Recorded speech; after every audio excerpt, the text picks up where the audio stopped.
Knights of the well-rounded table to Bohemian Geek Studies, where we take those extremely dorky dives into our favorite fandoms. I'm Padawan learner and defender of droids, Sarah O'Connor. Welcome, welcome. Hello there. I'm Colleen McMillan, Rebel Scum collaborator and Jedi Master. And I am Pirate Jedi, Anders Drew. While we vary in terms of our ranks here on BGS, one thing will always remain constant. Much to learn we still have. This season on Bohemian Geek Studies, we're taking a detailed dorky dive into Star Wars Rebels. Today, we're diving into the Season 2 premiere, two-part episode, The Siege of Lothal. Yes. Just like the Ghost, we are scrambling our signature to avoid spoilers for future episodes, but I will throw in an adult content warning for later on in this episode, just for those young. Thirst shall be had. So without further ado, let's hop aboard the Ghost and head to Lothal to explore our holocrons of knowledge. Colleen, why don't you crack open that first holocron for us? Excellent. Yes, our first holocron is the Journal of the Wills, in which we go over the plot for today's episodes. These episodes were actually released as a quote-unquote movie event, so we broke down the plot. Otherwise, we'd lose our voices real fast if one of us was trying to go over the plot for each episode. Yep. A lot going on here. I know, right? There's a lot. I tried to keep the summary short, and I was like, nope, can't do that. Time to break everything down. But seriously, what an opener for season 2. Amazing. Hera pilots the Ghost with her new escort, Phoenix Squadron, as they attempt to steal cargo from an Imperial freighter. They're, of course, ambushed by 2 Imperial cruisers, but get away with the loot. Back on Lothal, Minister Tua and Agent Kallus, who's looking really good, you guys, are discussing how to deal with the rebels. And Vader stalks in, cape flying, looking fly, with his own plan. Tua is basically at her wit's end, unsure about how to handle the situation. It's out of her control at this point. Yep. Yeah. Meanwhile, Hera meets up with Commander Sato, their new commanding officer. Kanan bursts in with an unauthorized message and doesn't seem too concerned with the new protocols about actually being part of a unit. Absolutely wild turn of events. Tua reaches out to old Joe, the cantina owner, to contact the rebellion and seek asylum. She offers intelligence in return and hints at a larger plan for Lothal's future that was directly ordered by Palpatine. But the crew doesn't necessarily agree whether or not they should help her. Ezra, however, is adamant that they try, and Kanan and Ahsoka agree with him. The extraction mission is officially underway. Hera chases after Kanan to see why he's acting so strangely. It turns out that Kanan isn't too keen on the team up with the rest of the rebellion. He preferred working as a team, free of the higher command structure. He's already been in one war, and frankly, he doesn't want to fall into another one. Ezra overhears their argument and how Kanan worries how it will affect them all. We go back to Lothal for a moment and see that Kallus is having Tua followed by a droid. The Spectres take a transport to pick up Tua, leaving the Ghost behind. It's like, ooh, leaving the Ghost. It's probably not the best idea, but here we are. As they enter Lothal space, Ezra gets an odd feeling, like he's cold. Kanan doesn't feel it, but he's on high alert now that Ezra's brought it up. Kanan hilariously steals a Stormtrooper's uniform to infiltrate the hangar as the rest of the crew wait to support him. Kallus, though, always a sharp tool in the shed, Kallus, has accompanied Tua to the shuttle, and a firefight breaks out. Ezra tells Tua to run to the shuttle, but when she's aboard, it explodes. Tragic. That was a shocking moment. Tua. Really shocking. I was not prepared for when that happened. I thought that she might die some other way as they tried to escape. But I wanted to find out what that intel was. Like, blast it, man. Maybe in the future we will find out what she's talking about. Kallus then, this is very smart. I'm sure the droid had a operational holo gear with it. Blames the Ghost crew, putting on a show to make it seem like they've assassinated Tua. So smart. Then, as they're trying to escape, the transport gets shot down. Star Destroyers circle the capital, searching for the rebels. Vader's ready to unleash the rest of his plan, having predicted basically everything that would happen up until this point. The Spectres take shelter in Ezra's old house, and they watch a holo, blaming them for Tua's death. Stormtroopers find the hideout and they have to flee. Kanan suggests finding a ship near the Imperial headquarters since no one would expect them to go there. And everyone's Yep. kind of spread out searching for them at this point. Ezra adorably tries the Jedi mind trick on a stormtrooper, which fails. But Kanan gets the job done. Yes, he does. They find a shuttle and try to steal some shield generators. But as they're working, Ezra feels that overwhelming cold again. This time, so does Kanan. Looming behind them is Darth Vader. Fade to be continued. What a cliffhanger. Oh my goodness. And so of course, good. Vader walks in with the light behind him. Total like silhouette, absolute drama. Yes, Yep. This is the lead singer of the band being like, all you extras stay back because I'm making my entrance right now. So good. So good. Part 2 opens right where we left off with Vader advancing on Kanan and Ezra. It's freaking scary, you guys. Mm-hmm. He is terrifying. Mm-hmm. But Kanan and Ezra still draw their lightsabers and stand their ground, which is really cool. Like they barely hesitated before they drew down on Vader. Vader, though, wipes the floor with both of them and doesn't look like he's trying super hard. But by working together, Ezra and Kanan just like are able to force push him away into some falling walker debris.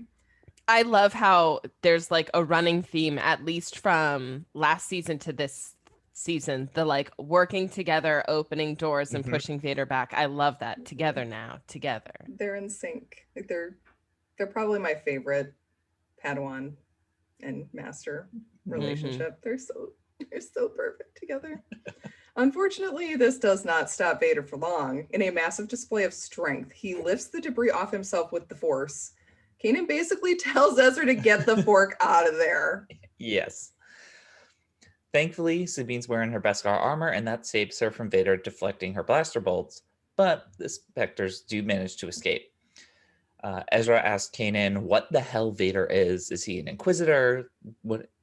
He has no idea, and he's so scared. Kanan says it's something worse. It must be a Sith Lord, the ancient enemy of the Jedi. They need a plan to break through the blockade, and Hera's got a very good idea. Lando! He owes them a favor. So she calls in her favor with Lando, and he agrees to help them, but for a price. Because obviously, repaying the favor, it doesn't count as payment, I guess. No, definitely not. Well, because remember, the gas was stolen, so there is no favor to repay. True. To counter the rebels, Vader orders Tarkin Town, that little refugee settlement, burned to the ground, and the refugees to be taken captive. Horrible. At Lando's homestead, Ezra sees smoke in the distance and goes to investigate. He goes to see what happens, and Kanan follows, finding Tarkin Town destroyed. Ezra learns that there's a cost for the actions the rebellion takes, and it's usually the civilians who pay the price. Sabine makes a plan to slip through the blockade by using Lando's gear to multiply their signals, making it look like there's multiple shuttles leaving. This works great, fooling the Imperials. The Spectres escape into space, but are soon found. Didn't they totally steal this from Firefly? Like, isn't that? Yeah, like when did Firefly air? Yeah, it is very reminiscent of something that happens in Firefly. Good plan though, Sabine. I love it first. So they're like, that's a stupid Lando plan. She's like, it's my plan. Yeah. And Zeb's like, well, it's a stupid Sabine plan. Their banter is just so great. Serious. We're getting into some serious territory here. Kanan asks the rest of the Spectres how they feel about being with the rebellion. They decide to stay with the rebel fleet eventually, although there are some concerns. The Spectres unknowingly bring Vader right to the fleet. Like, horrible. Dang it. Alone at first, Vader shows off his superior piloting skills, engaging with multiple rebel fighters and basically winning against a lot of other fighters. Hera races to the Ghost to help. Corvettes too, like the bigger ships. Yeah, he's outflying everyone. So of course we need Hera to get on the scene. And Ahsoka adorably asks Ezra if she can take along with them. She's like, oh, I think I'll just hop in the Ghost and see what's going on out there. Let me ask a question real quick. Who's the better pilot, Hera or Vader? I was thinking that same thing at some point during these episodes, because Hera's maneuver there, It's insane. To use the Star Destroyers with the tractor beams is Yes. insanely hard to pull off. Yeah. Yes. I mean, Vader has the Force, so that gives him an edge. But without the Force, I think Hera is definitely one of the best pilots in the galaxy. Good point, Colleen. The Force man really tips things in Tips certain the scale. pilots' favor. Like Luke and Vader are the two really good pilots, but then you've got like Poe or Han or Hera who are really good pilots without the Force. So it's hard to measure them against each other. They're all real good though, you guys, but Hera is definitely cream of the crop pilot. Yeah. Ahsoka reaches out to see how strong the Force is with Vader.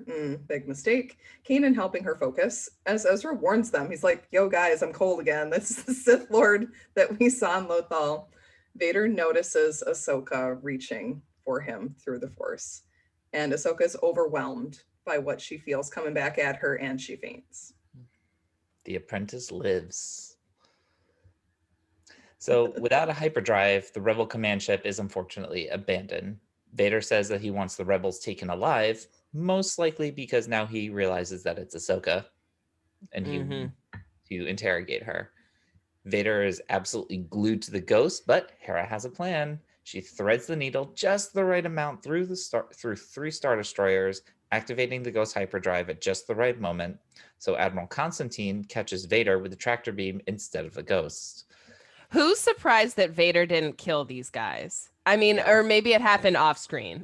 Yeah, I have to assume that he absolutely murdered them. Killed somebody. He didn't kill Constantine, but that poor tractor beam operator is either demoted or dead. Yep. So Ahsoka asks Ezra and Kanan about the Sith Lord, and proving that she did pick up a few tricks from Obi-Wan, denies knowing who or what Vader is. As Hera reaffirms her loyalty to Kanan, whatever decision he makes about fighting, Ahsoka looks worried, kind of unsure about what to do. Yep. And in the episode's last moments, Vader calls Big Bad Palpatine, dismissing Callus from the bridge. Vader tells his master that Ahsoka is still alive. Palpy suggests that Ahsoka could lead them to other Jedi, such as Kenobi, if he's alive. Bum, bum, bum. Kenobi drop. With the summaries concluded, let's move on to that second holocron, The Will of the Force, where we'll be exploring the theme or themes of today's episodes. And to kind of kick things off, the episode 1, I think the theme would be fairly stated as reluctant hero, at least with respect to Kanan, turning away from the rebellion and wanting to operate on their own, compared to Ezra, who says in regards to helping Minister Tua, that's what we do. We help those who cannot help themselves. It's just such a major turnaround for Ezra. Only 1 season worth of growth, and he is all in. Absolutely. And speaking of which, episode 2, compassion, Vader says that the rebels' weakness is their compassion. And I mean, that's clearly Ezra all over. But wasn't Anakin super into compassion in Attack of the Clones? Do we really think that compassion is a liability? Is it a quote unquote weakness that the rebellion can afford? I mean, I think compassion and hope go hand in hand. So of course it's something that the rebellion can afford. What do you guys think? I think that here they make the right choice. They can't go rescue these people right now, which really is bad. Like Ezra really wants to go save them, and Zeb is ready. Zeb like grabs his bow rifle and's like, we're out of here. Like, let's go save these people. And you're talking about Tarkin Town right now. Yeah, Tarkin Town. Yep. Because Vader was definitely trying to draw them in to rescue these people, because he's like, these people have a saving people thing. It's Harry Potter all over again. Yep. Yeah, absolutely. And it is kind of a liability when you think about it, if you're trying to be a cold, calculating military tactician. But it's the basis of the rebellion also, so it's hard to balance that. Right. Anders, what do you think? Yeah, I think it's definitely something the rebellion can afford, but just like everything else, at the end of the day, sometimes you have to make a terrible choice. Sometimes you have to make a hard choice. And while going to save those people might seem like the best thing to do in that moment, you are starting to see the larger plan. You're starting to see that it's going to suck for them, but you will do them more of a service by freeing the galaxy. Instead of breaking them out of the prison, you will do them better by shutting down the system that runs the prison. Yep. Big picture versus little picture. Right. Well, moving on to the series theme, teamwork is obviously one of the big ones. And we saw this in season 1 as well. Here now, it's kind of like when to be part of the team and when to separate, especially in light of Kanan's PTSD and the cost of war. This isn't the first time, nor will it be the last time that Kanan experiences PTSD symptoms or talks about how the Clone Wars not only affected him, but everyone in the galaxy. We also see that Kanan knows just what to expect from the continued conflict, that the people who lived in Tarkintown were caught up in their battle and paid the price. So it's kind of, again, what is the cost? Is the cost worth the battle, really? Yeah. And this was Kanan's something trying to come to terms with it. Yeah. And I mean, this is something that Star Wars has really started to dive into, especially in the last few years. I remember we talked about it in one of our Mandalorian season 2 episodes when they're driving into the base, and the comments about the people on the ground don't really care or notice that if it's the Empire or if it's the New Republic at the top, because their lives don't actually change that much. Yep. They still get left behind or caught up in the middle. And we also see that some in The Force Awakens, where we get to see the Stormtrooper perspective, which I think is absolutely cool with respect to Finn. So we are seeing that cost of war much more than just the good guys versus the bad guys, which is really, really cool. Yeah. And what Rebels really excels at. Yeah. And I just finished the Alphabet Squadron books, and they focus on both sides. And you like people on both sides. You're like, good job, Star Wars, for trying to do this. It's really difficult to try and play both sides, but they do it really well. And Rebels is starting to really get into that here. Yeah, and I love seeing Kanan's perspectives on all of these things, because really, I mean, we know that Yoda went into hiding on Dagobah. We know that Kenobi is hanging out in the deserts of Tatooine, but we never really get into their lives, their feelings sooner after the Clone Wars, what it ultimately did to them at this kind of a level. And Kanan was just a kid when they ended. He was, what was he, like 12? I thought he was 14. Was he 14? I think he's 12 when Depa Billaba chooses him. I'd have to go back to the comics. I don't know if they even do ages really, but he's young. I mean, he's a baby when it ends. Well, why don't we start talking about those characters and move on to the third holocron? Anders, you want to take us there? Absolutely. This is our third holocron, the Galaxy's Populace, where we focus on the characters and relationships that are really featured in today's episodes. And I'm going to start us off with Commander Sato. This is our first time meeting him, but we probably will be seeing a lot of him in the future as the commanding officer of Phoenix Squadron. Hera and the Spectres report directly to him now. At least Hera does. Kanan might maybe maybe not have his own ideas about all that, but he seems nice, but So according to the Toho Kingdom podcast from March 4th, 2015, his name is derived from Japanese film director, Jun Fukuda, and composer Masaru Sato, who worked together on the Godzilla series, including Dave Filoni's absolute favorite film, Godzilla vs. Mechagodzilla. All right, next we're going to move on to Minister Tua.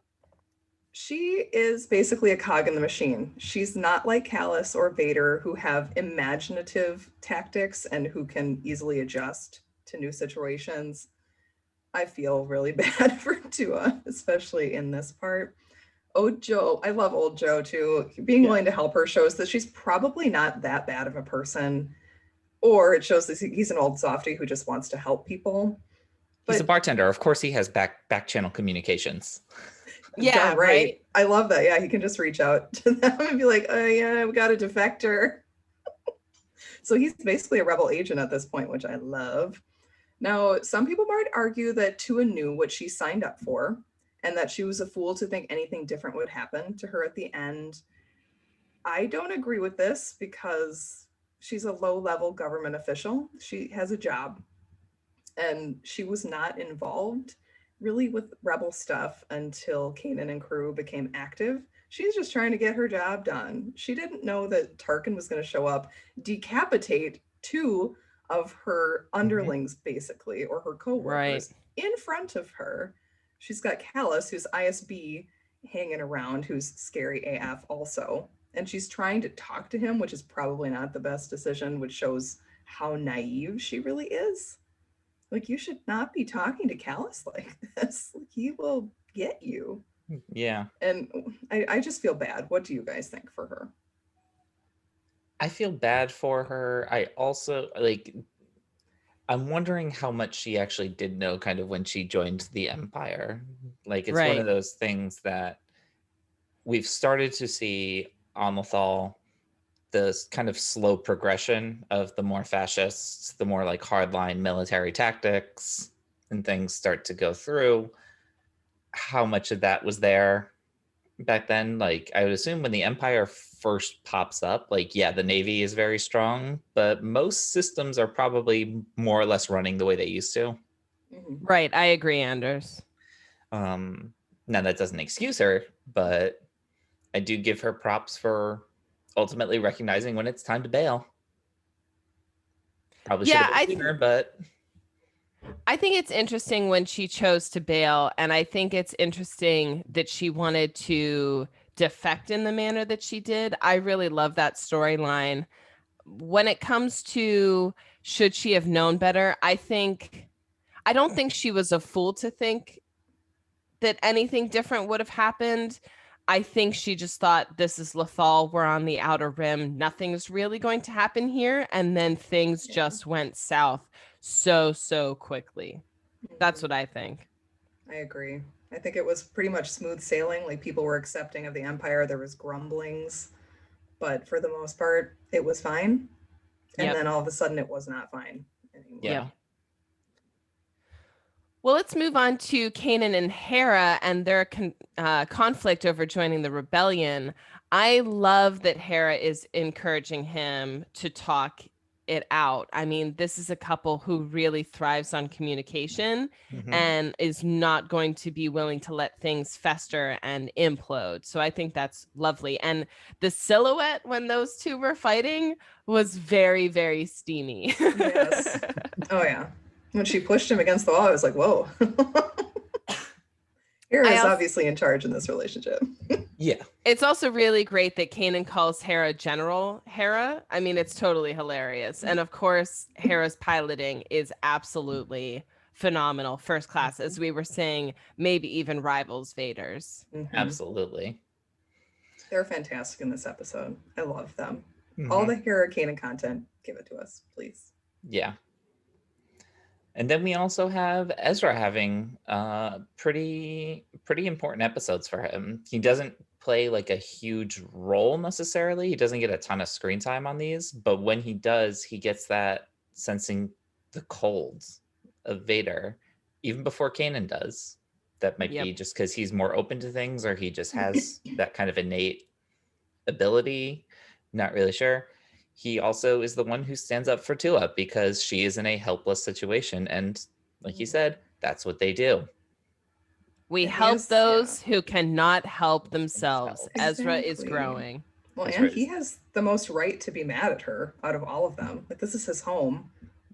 And he probably feels like she let this happen, or at least was complicit with what is happening to Lothal. So his ability to just be like, nope, it's fine, we're going to go rescue her.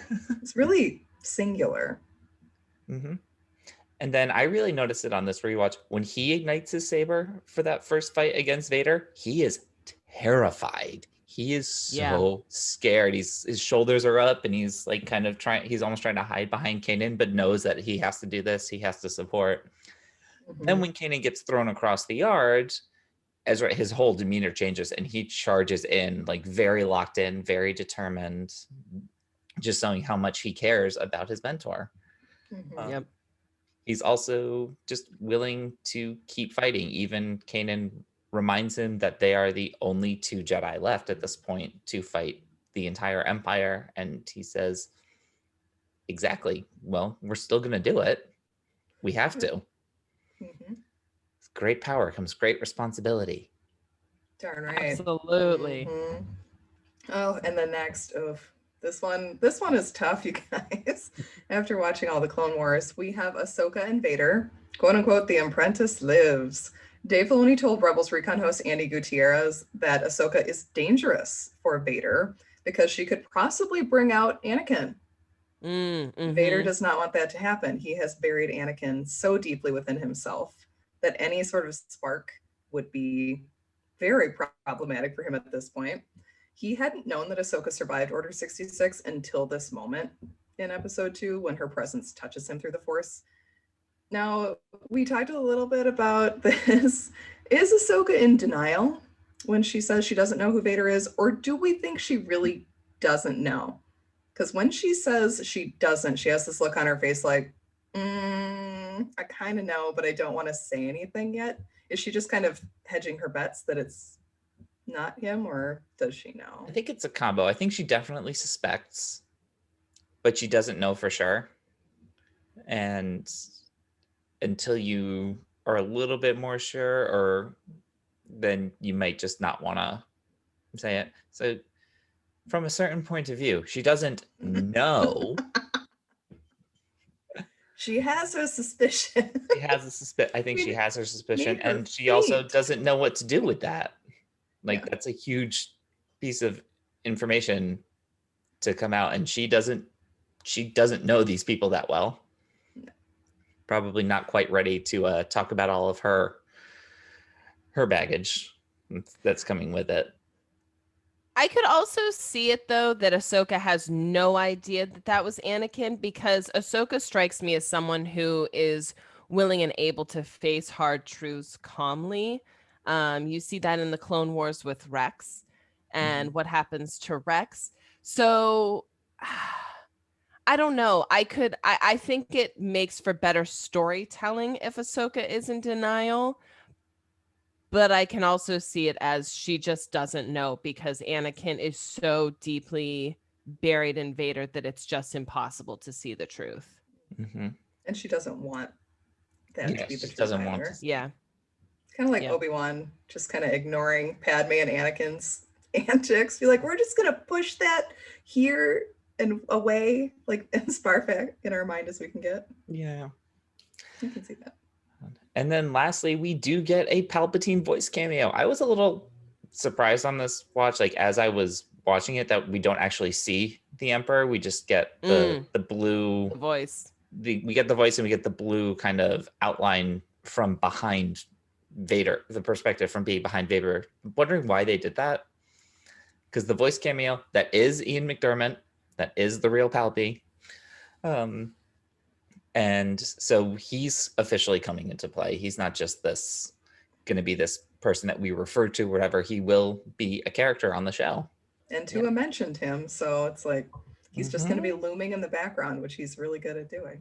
Well, then let's move into our 4th holocron, Binding the Galaxy Together. This is where we explore the homages, Easter eggs, connections, callbacks throughout these episodes. So Colleen, would you like to start us? Yes, as you wish. Whenever someone says this, I automatically think of The Princess Bride. But hearing Vader say it is really cringy, because it's that sick twist on devotion to someone else. He's not saying this as an I love you. He's saying this as, you're my master and I will listen to anything you say, including turning in my old apprentice, who was basically my little sister. It's chilling how quickly he turns around and is like, get out, Callus. I need to call my dad. Tattle on my sister. He says bad. Like, Vader's only loyal to Palpatine at this point. He does say it to Tarkin in A New Hope, right? Yeah.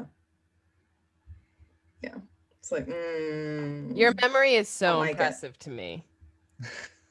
We have been mainlining the movies. That's true. help. That's true. That's true. It does help, but yeah, that whenever he says that, I'm just like, you suck. Mm-hmm. Don't use those words.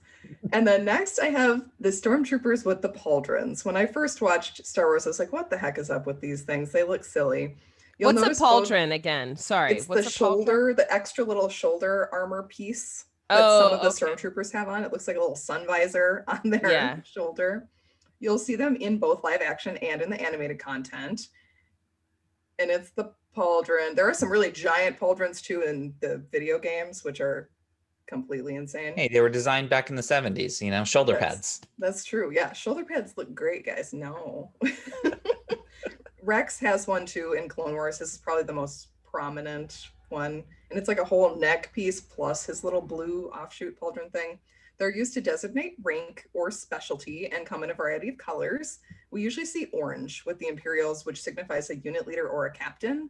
But for the specialties, it's like snipers had a different color, the Death Troopers had a different color, the Pyro guys had a different color, which of course was red. So it's fun to look closer and be like, oh, okay, so that's their unit commander. He's the one Vader's going to yell at later when things go badly. All right. And then otherwise, so the opening battle, the squad that we said that the Spectres have effectively joined now is the Phoenix Squadron, which I'm not sure if they were already called that before or if that was after the Ghost Crew came up, because Sabine has been doing that whole Firebird Phoenix logo. Mm-hmm. So where the inspiration, which direction that went, I'm kind of curious about. It also struck me watching this, though, this whole opening battle is basically the way we were introduced to the Ghost Crew in the pilot. Just now we're in space instead of the streets of Lothal. They're still doing their thing. They are trying to get the loot from the Empire. Mm-hmm. Stealing stuff. Looks great. I know that the command ship is called Phoenix 1, but that could have also been renamed. So we don't know which came first. I don't know. And then I thought it was a hilarious moment when Kanan steals the Stormtrooper armor. Ezra calls back to his little collection, which he pulls from to get his helmet upon breaking in. But he's jealous that Kanan gets the whole suit and he only has the helmet. And then later at the end of the episode, Callus tells Vader everything is happening as Vader has predicted or even as he has foreseen. And that definitely gave me some chills because I was thinking about Palpatine like sitting on the throne saying everything is unfolding as I have foreseen or to my design. Mm-hmm. And so this puts Vader in that position. For sure. Really interesting. For sure. Well, speaking of Vader, Vader doesn't know what happened to Obi-Wan after Mustafar, and it seems that he's a wee bit obsessed with finding him. Palpy notices his eagerness and tells him to dispatch yet another Inquisitor, which leaves me to wonder, how many of these guys are there? How many Inquisitors are there? And will we get to see them? We'll find out. Next up, Lando's droid is called the WL-LE, or Willie. He's an R-Cube protocol droid, but he had a different body originally. Lando has owned W1LE since the Clone Wars, but he doesn't show up in the movie Solo. So where is he? Where is he? Maybe he's still in Lothal, just kind of, overseeing that mining operation. I think that makes the most sense. Mm-hmm. Or he's tucked away somewhere else. He's not on the Falcon, that's for sure. He is not. That's L3's domain. Mm-hmm. Yeah, it's like, Willie, get out. My ship. We've only one droid here. Excellent. So I think it's a great place for us to move on to our fifth holocron. Colleen, take it away. You betcha. Now, everybody, it's time for our fifth holocron, the newbie from Naboo. This is Flo's first time watching Rebels. She's on season 2 now. Yay! I love this season so much. I'm very excited for Flo. So we've tasked her with watching all of the episodes and giving us her questions and her takes. I think they're going to be pretty hot, a little hot and bothered maybe this week. Let's find out what our ambassador for Naboo thought about today's episodes. I am super excited for me too, because this was excellent. So I'm pumped. Okay, so I'm actually going to kick off with a question. I was wondering this during my episode watching. How much time has passed since the end of season 1? Because like obviously they have joined like some form of rebel cell, which I feel like would take some time. I don't know. So do we know? Not a lot. Okay. This and the season 1 finale are both set in for BBY, so it's the same. So less than a year. Yeah. Okay, cool. I also just feel like they were gelling really, really well. Like, Oh, way better than absolutely. before. I was just like, damn, way to go.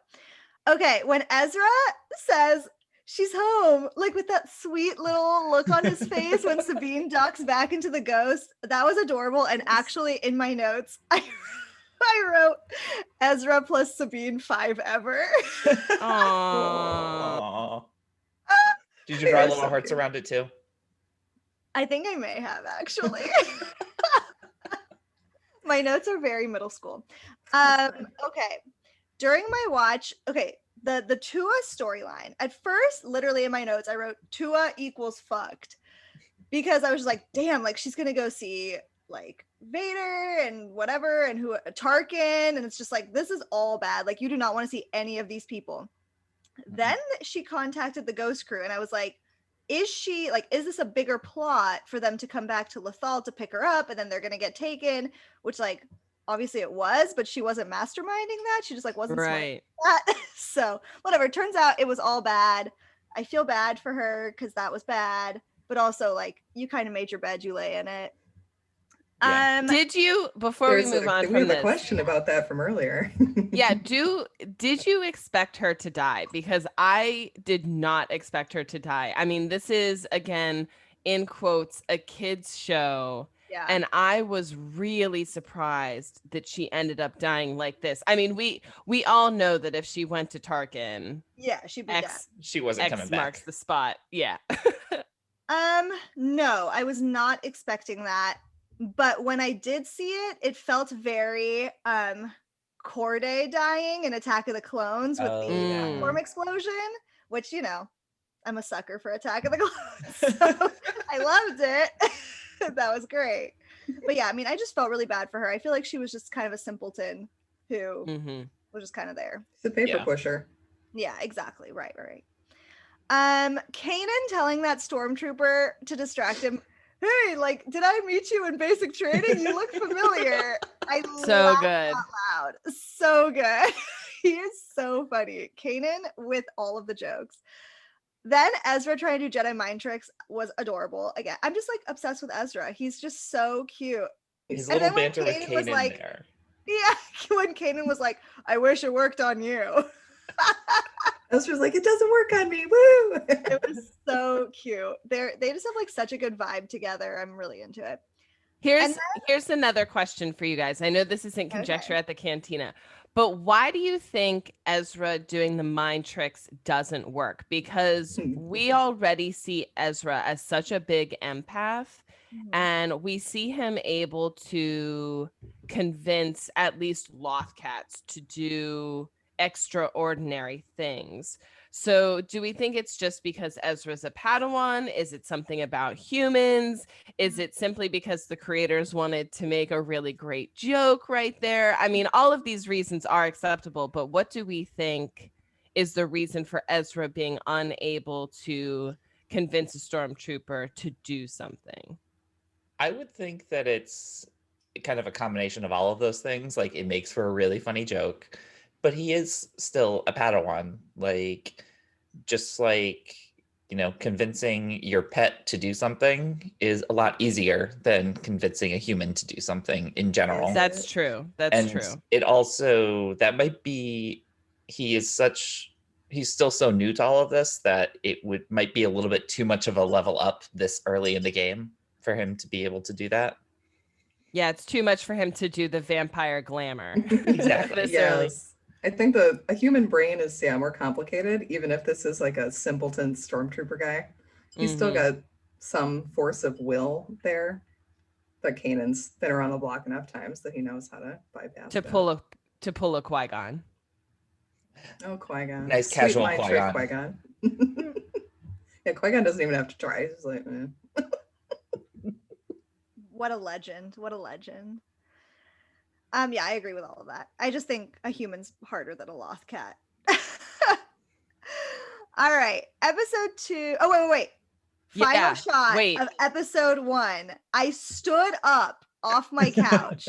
That shot of Vader activating his lightsaber, I was screaming. It was beautiful. Yeah, chilling. Yeah. And I had just watched Falcon and Winter Soldier, and that final shot, no spoilers, yeah. of that latest episode was jarring and like beautiful in like the creepiest way. And so like the day after I watched this, and I was just like, bah! They need to stop ending episodes like this.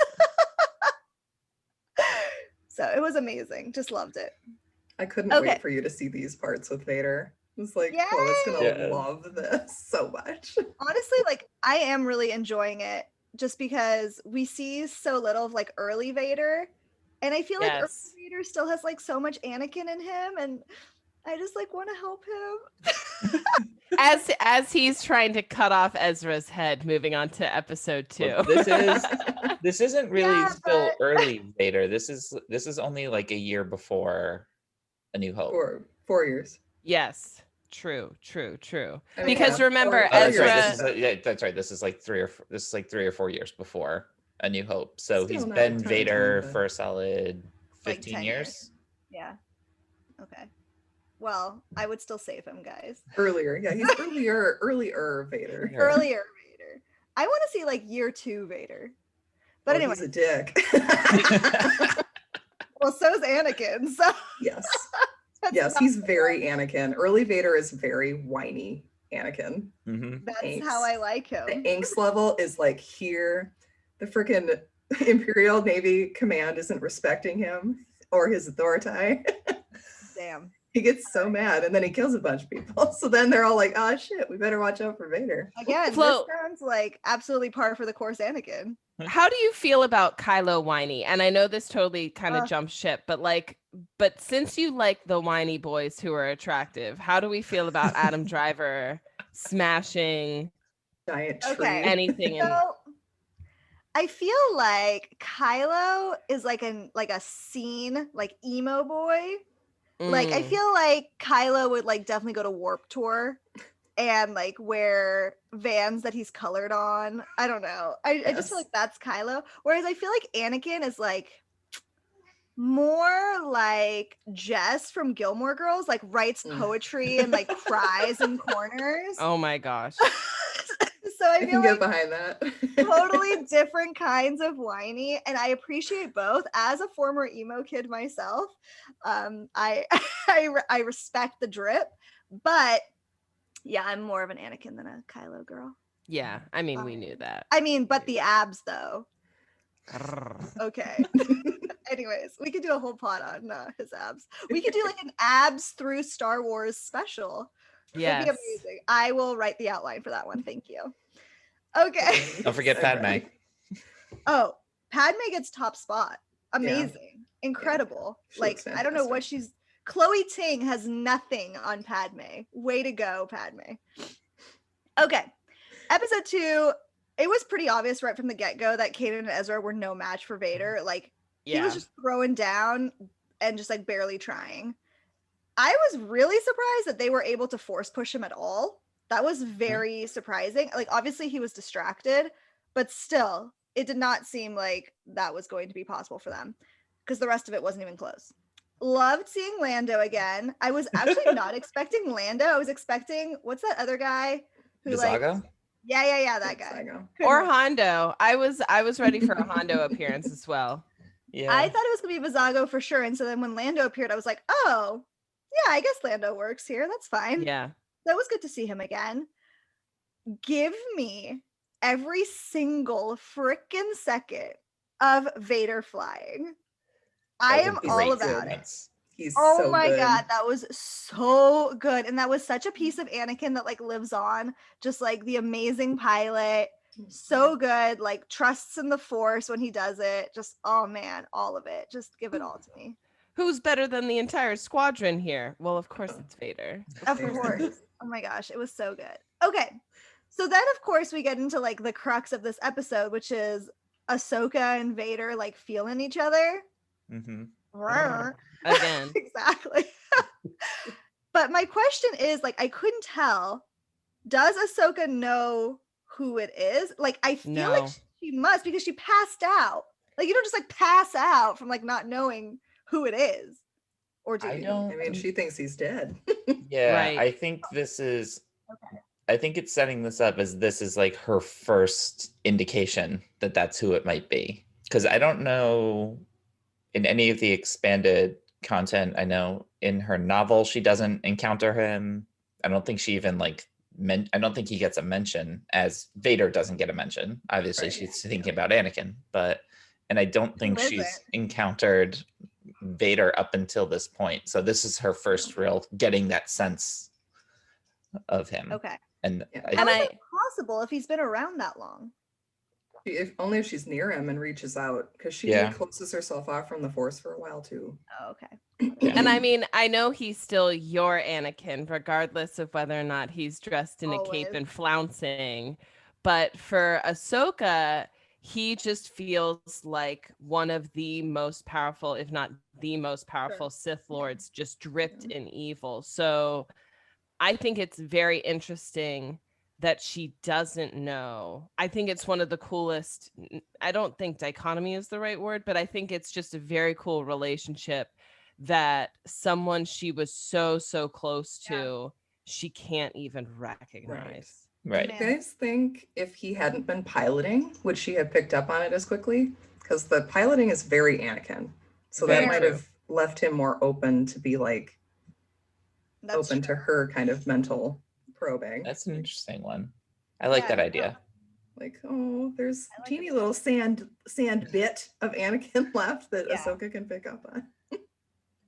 To like pivot away from Anakin and Ahsoka just for a second, I do want to give a shout out to Hera referring to herself and Kanan as mom and dad, and like, Yes. to, like, make mom and dad proud. It was so cute. I was really into that.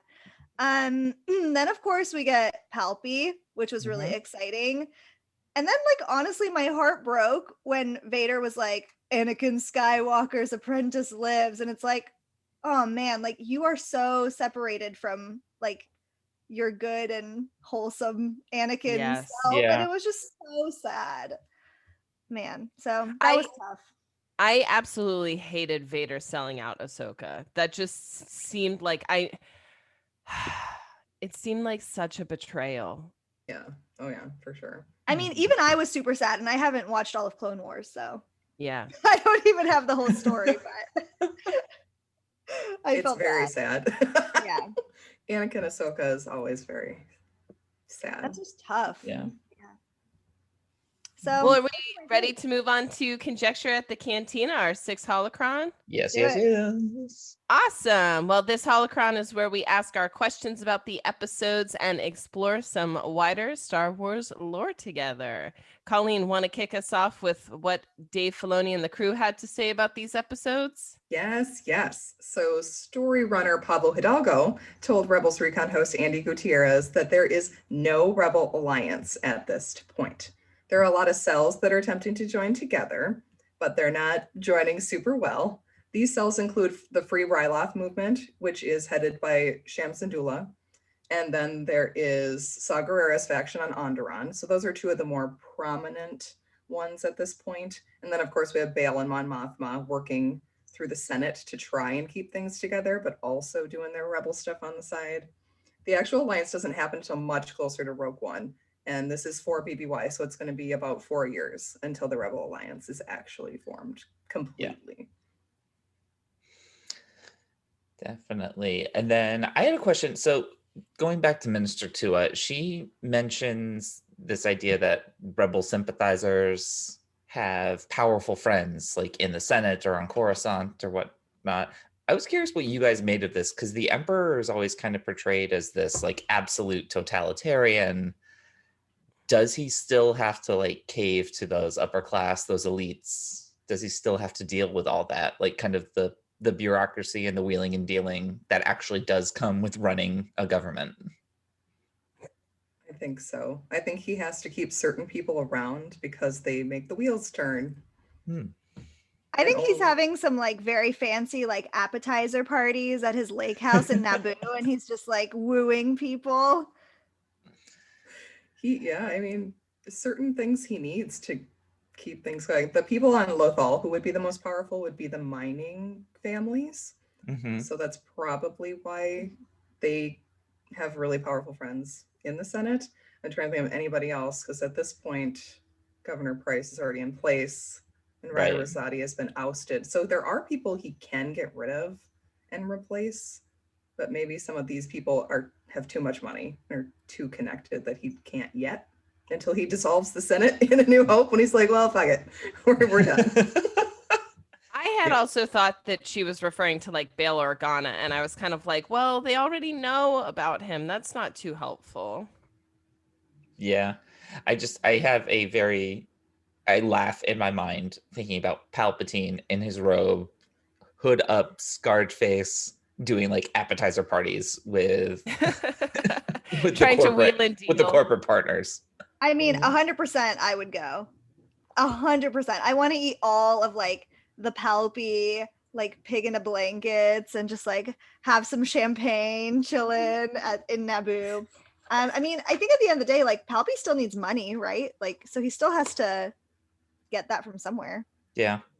Yeah. Definitely, especially after he decimated like all of the alien run companies at the end of the Clone Wars. True. Needs some help here. Well, my next question is, why does Ezra feel cold around Vader? Mhm.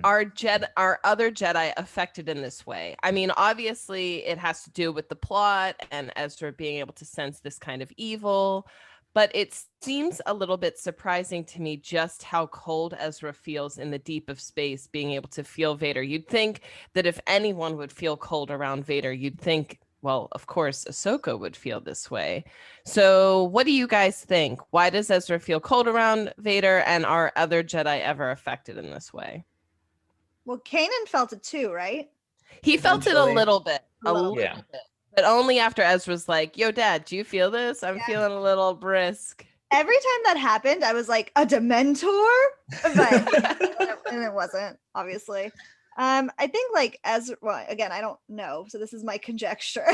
I just feel like Ezra is very like in tune with other people and with other things and with people's emotions. And I mean, Vader, as much as I love him, sucks and is scary. So I don't Mhm. know. I think it just like manifests itself in that way for Ezra. I feel like it kind of reminded me of Luke on Dagobah, like when he goes into the cave. Mm. It kind of felt like that because I felt like that would be super cold and like horrible. So I don't know. That's just what that reminded me of. Yeah, I think I think the cold is just a very traditional way to kind of have evil manifest in a physical way, just like the Yeah. Dementors, just like other things. Like, how else could you really describe sensing evil? Right. Yeah. Do you guys remember that Are You Afraid of the Dark with the ghost? I'm cold. Oh my god, so creepy. Is that the It was one? Is that so the cool, the man. the dove painting, or is that the one with the bike? Oh God. Oh, I I'm don't having- remember I'm having that. flashbacks. I do remember those episodes. Yes. That show scared the crap out of me. I you just guys. remember that like I was super scared. I never watched it, but I just remember like whenever the credits would like come on, like the opening credits, and it was like that candle and it would blow out. I'd be like, Yeah. no, Yes. TV off, TV off. Gotta go. Out. I agree with you guys. I think Ezra's empathy is just wide open. Like he's wide open in the Force. At this point, Kanan knows how to control it, or Ahsoka knows how to control it. Mhm. Ezra does not yet, plus his super empath power. It's just like a bunch of cold energy coming at him. And Yeah. cold equals death, and Vader is basically death incarnate. So like Yeah. you can feel it coming. Well, to pivot to happier topics, Flo and Colleen and Anders, feel free to chime in. How do you feel about Kanan in that Stormtrooper uniform? Because I did not mind it at all. Role play for days. Yeah, I was here for it. I mean, I preferred the handcuffs look, but I will happily take the Stormtrooper uniform for sure, especially like helmet off, obviously. Yeah. Yes. Yeah. Oh yeah, he looks great. Kanan looks good in anything. He's like 6'3". He's gonna look Yeah, amazing. I was gonna say he's nice and tall for it too. Mhm. And speaking of which, how tall is Anakin? Like, how jacked is this guy? Because he grips Kanan's hand and makes him drop his lightsaber, and he survives an ATDP dropping on him. I mean, that's absolutely wild. That's wild to He me. is officially, I think I remember this from, I think it's from the A New Hope novel, one of those random things that just sticks in my mind. He is officially described as 2 meters in his full costume. Okay. Yeah, In the his full costume gives him height because I don't think Anakin is taller than Kanan. He might be like 6'1". Yeah. How tall is Hayden Christensen? Because they said he wasn't tall enough at first to wear the Vader suit. Well, we can have a measuring contest, and I don't just mean about height. Woo! I'm just Oh saying, my. Anakin is the perfect height for me to climb. That's his height. It's all we need. Climb. I'm going to climb you, you sexy tree. Oh, But I mean, man. in terms of like straight up strength, yeah, he's obviously Really strong. all of his limbs are mechanical at this point, so he has extra strength built in there. Oh, that's the true. suit is armor, so I'm assuming that helped with the survival. This actually, when the hand comes up out of the rubble, that reminded me of, I forget if it's the first or the second Ninja Turtle movies from like the early 90s where Shredder like Shredder's gets, yeah, the hand comes up out of the thing. Or Carrie. Anytime a hand emerges like that, it's going to be really scary. Yes. Like, oh, that person should be dead. It's just like, oh my God, if that's not going to kill him, what will? Not us. Yeah, Gotta get out of not here. us. Well, speaking of killing and not us, is Sabine wearing Beskar? Because Vader deflects 2 blaster bolts at her and she survives. Like, I think one of them even hit her visor or her Yeah. helmet. Mhm. Yep. So is she wearing Beskar? Is our girl like jacked up with this stuff? Yep. Ooh, That that's is sexy. her own historical Mandalorian armor. Wow. Oh. Very cool. Very cool. Well, Sabine's I a think rich girl. She got that armor. Or was yeah, a rich girl. geez. Well, Yeah. I think that's where we'll leave it unless you guys have any other conjectures. Anything else, team? I I just don't can't stop think thinking about climbing Anakin now. Well, join us again next week as we go fishing with some old friends not forgotten in Rebels Season 2, Episode 3 and 4. So excited. Until then, please follow us wherever you get your podcasts and leave us those 5-star reviews. Check out our website at bohemiangeekstudies.com where you can watch all of our episodes, enjoy Colleen's Book Corner where she's reviewing Star Wars literature, and contact us through email and social media. And as always, keep telling other nerdy knights to join us because that really does help. Remember that you can also head to ForgottenEntertainment.com to check out all of the offerings from the Forgotten Entertainment family, including yet another Star Wars podcast where Colleen and Anders, along with co-host Daniel and some special guests you may recognize, are examining the films in Star Wars canon. We did Attack of the Clones this week, and let's just say Flo was talking about Anakin a lot. Thirst was had. Let's just say I'm not okay. Until next time, staple guns up and keep those episodes streaming. Bye, everyone. Bye. Bye.